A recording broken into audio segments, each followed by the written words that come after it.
Hello and welcome back to the 12 Minutes HR Dive podcast. Today I have a guest, Jane-Emma Peerless, Chief Commercial and People Officer at Caxton, which is a fintech payments company handling over 1 billion in transactions per year. She comes with 17 years of business experience and a background at the Financial Times. She blends commercial sharpness with bold people leadership, and she's the mind behind the wellness wallet concept. So, Jane-Emma, thank you very much for coming on. Thank you very much for having me. I'm looking forward to this conversation. Pleasure. So maybe if we can sort of first define what the wellness wallet actually is. What Mm. counts as a deposit? What is a withdrawal? And sort of why is that a better well-being model than just simply perks and mindfulness? Okay, yes. Well, so the wellness wallet essentially is something that I think encapsulates everything that is important emotionally and psychology for anybody in business and any leader in business. And think of it a bit like a bank account, really.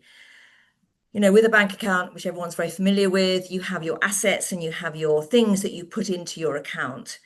And then you have things that you withdraw from it. And, there is a relationship between those two things, which is ongoing. I think that, so I suppose deposits, for want of a better word, would be things that you bring to your role, things like your strengths, your skills, your energy, and your personality. And then you top up, things that top up your energy, things that give you maybe a sense of a feeling of trust or a sense of safety. So maybe it's kind of, things that make us feel good. So are we clear about what our role is? Do we have a manageable workload? Are we being treated like a human being with a life? All those things. So there, and that will create, one would hope, a positive balance. And throughout your career, throughout your working life, you want your wallet to be in a healthy, have a healthy balance, because then wherever you are, they're going to get the best of you. And then, but like bank balances, there are withdrawals. There are things that drain the balance, that drain our bank accounts. And when you get to a point where you get to a point of negative equity, then that's where I think burnout happens, really. Mm. And the things that drain us, and I think this is where I spend most of my time dealing with and talking to people about. You've got your everyday admin stuff that will drain you. You've got your kind of meetings, you've got people wanting decisions, people interrupting, a sense of chaos. All these things drain us. If you're surrounded by people in a constant state of urgency. And then you've got the things that are done to you. So someone might be rude to you. They might micromanage you. They're disrespecting you. They're excluding you. You're left out of decisions that affect you. And there are things that we are in control of, which we choose to put an emotional drain on us. And that really is around avoidance. And I think this is the big one. This is the thing that has the biggest call on us emotionally, because we're in control of it. So we avoid the things that we find difficult. We avoid difficult conversations, or conversations where the stakes are high and it's important to have them. And funnily enough, we put more energy into maintaining that avoidance than it would take to actually have the conversation. Procrastination, delaying decisions, saying yes when you mean no. These things, I think, have a huge impact on our resources, on our balance, if you like. And if left unchecked, will create real problems for people. And why is that? I think it's different from having perks and benefits. Perks and benefits are incredibly important, without doubt. But I think the majority of them will soothe the symptoms of the results of an imbalance. They won't necessarily deal with the issue. Absolutely.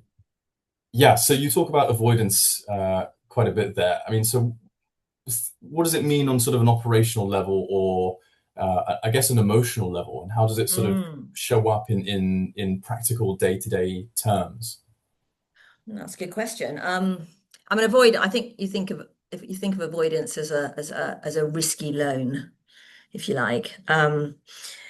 So operationally, avoidance will show up in probably many ways that ever we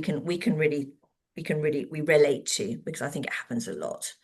Um, so well, for a start, nothing will change. So lack of progression on any front Mhm. is probably a good thing, is a good indicator.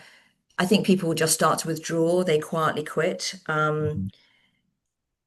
I mean, I think overall, leaders who avoid and don't deal with have the candid relationship they need to have with their teams will lose trust ultimately, and they'll lose respect, and yet leadership impact will diminish, which will impact them on the long term, because they won't progress either. And so I think the things to look out for, the everyday signs of this, I think if you have endless meetings but no real decisions are made, there's a lack of clarity over who's meant to be doing what. You have to keep asking, there's no action that results from anything. Deadlines are missed, or you might request that something happens and then nothing does because people are dragging their feet in some way. Um, Everyone's being really nice. No one's really challenging. So being pleasant to each other becomes the core priority. Mm. As long as everyone's like pleasant and it's a nice working environment, that's the goal. It's like, well, that's not really the goal, but that becomes the goal. Um, but the good people will leave because that will be a very frustrating environment for them. And then I think the other thing that shows up, you might have an email, a very long emails, which might be quite challenging. But it's an email, not a conversation. Mm. Yeah. Yeah. Um, And you mentioned sort of just to pick up on that sort of truth and honesty thread, you mentioned mm, in a previous conversation that we had about the risk to culture when I guess managers feel like they need to sort of compensate for underperformance for their entire team, yes, and basically work sort of five times harder, which is yes, obviously yes, not a sort of a sustainable culture or rhythm to your work. So I guess the question there is how can you spot that pattern early, and what's that sort of yes. first conversation look like? How do you break the ice there? Yeah, that's a really, I mean, I'm sh it's the one thing I think I see most of. And I think there's some human nature around. I've got my team and I need to protect them, you know, Mm, and as if I'm the filter for whatever's coming through. I'll carry this. And I think there's a feeling, there's a certain nobility around it. mm, But what actually in reality what ends up happening is that you then get managers that are doing so much more of the work than they should be doing.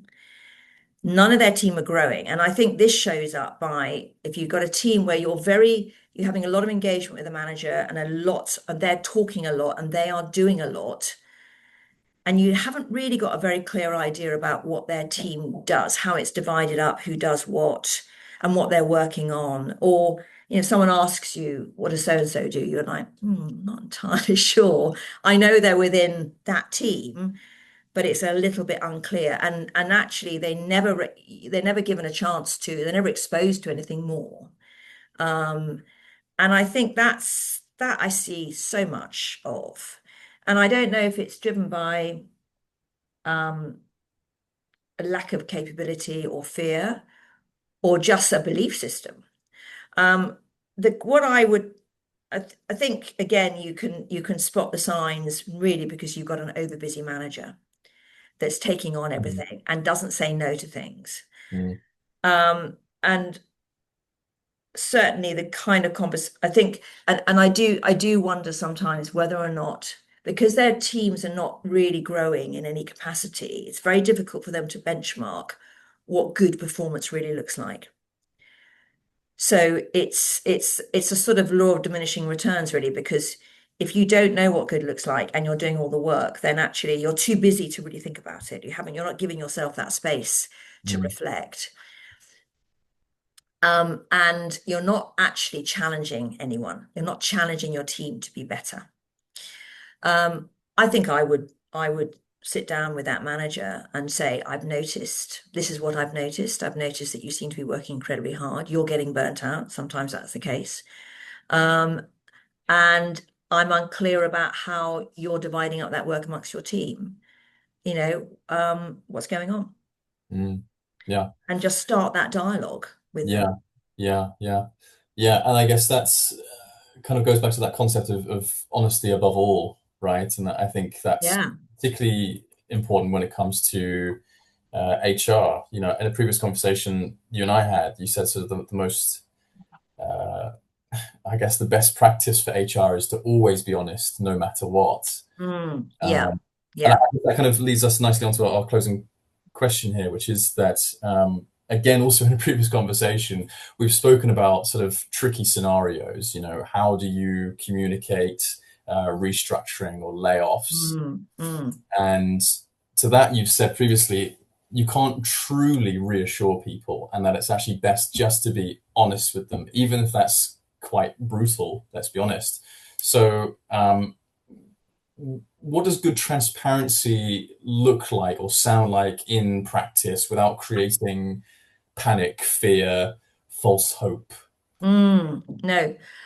And certainly, I mean, I suppose the obvious case for this is when you need to make redundancies or there's some kind of restructuring of the business that's going on.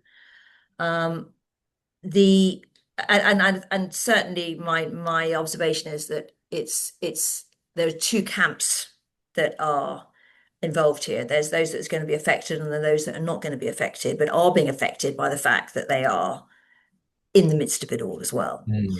Yeah, there's a culture change Um, for them as well. yeah, and I'm one of those believers that you can communicate everything, all information, as long as it's not personal information about a person or it's not vitally sensitive or confidential information. Mm, So the most important thing in that scenario is to communicate all the facts as you know them at that point, and and not speculate. So, by example, you might say the company is in this situation. We're going through this. These are the facts of the situation, and we want to get to this place. Now, our hypothesis is that we need to reduce our headcount and that we need to reduce it by 20 people, let's say. So we will be going through that, we'll be talking to individuals, we'll be letting people know, but no more than that, because that is the reality. You have a hypothesis, and that you will, and actually say, and we will update everybody on whatever you think is. I mean, we tend to have a daily stand up every day, and that is the time when we update the company on everything then.